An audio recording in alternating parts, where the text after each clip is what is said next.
फिर reality hit हुई। जब मैं अपना पहला वर्चुअल बॉक्स सेटअप कर रहा था, एक नॉर्मल से लैपटॉप पर वर्चुअल बॉक्स इंस्टॉल करके उसमें खाली लिनक्स रन करने में ही पूरा दिन निकल गया। एरर पर एरर आ रहे थे। यूट्यूब पर हजारों वीडियो है, do this 1 lakh per month.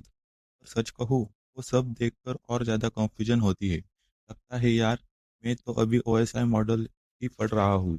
ये लोग तो सीधे बड़ी बड़ी बाउंटी कैसे निकाल रहे हैं और आप बग बाउंटी हंटर बनने का सपना छोड़ देते हैं।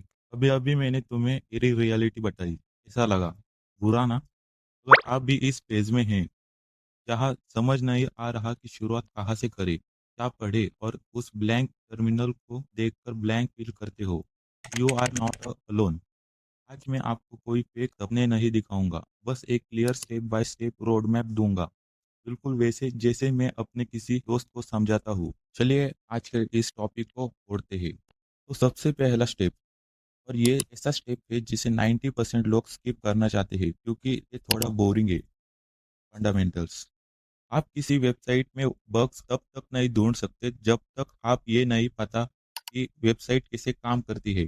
डायरेक्ट पेलोड रन करने से कोई हैकर नहीं बनता। आपको नेटवर्किंग समझनी पड़ेगी। एक कंप्यूटर दूसरे कंप्यूटर से बात कैसे करता है, राउटर और स्विचेस में क्या फर्क है, टीसीपी आईपी और ओएसआई लेयर कैसे काम करती है। जब आप ब्राउजर में google.com टाइप करते हो तो पीछे बैकग्राउंड में एचटीटीपी रिक्वेस्ट कैसे ट्रैवल करती है, डीएनएस कैसे रिजॉल्व होता है।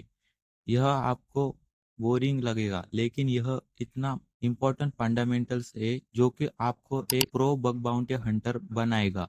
इसके साथ ही आपको लिनक्स के बेसिक्स आना जरूरी है। आपको कमांड लाइन से दोस्ती करनी पड़ेगी। इस पर टाइम लगाओ।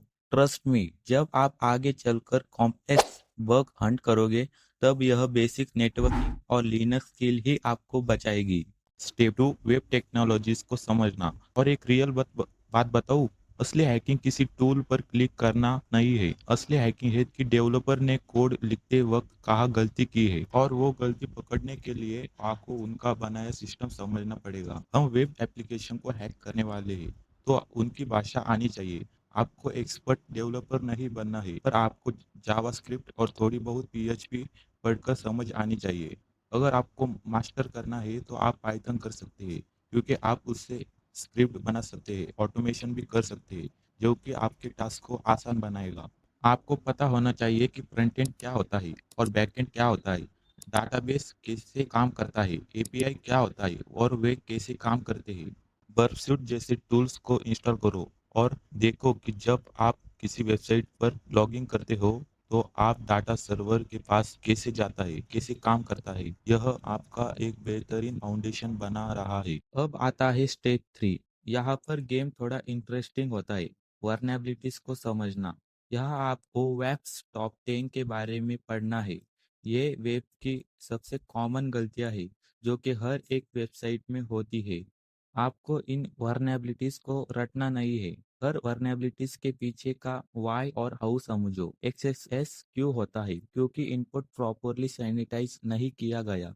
एक बार में एक वर्नेबिलिटीज को पकड़ो, उसके बारे में ब्लॉग्स पढ़ो, पीओसी देखो। यह मत सोचो कि एक हफ्ते में सब सीख जाऊंगा। एक बग क्लास को मास्टर करने में महीना लगता है और वो नॉर्मल है। Step 4, practice. और प्लीज रैंडम वेबसाइट पर अपने टूल्स मत चलाना शुरू मत कर देना, वरना हैकर बनने से पहले ही तू जेल में होगा।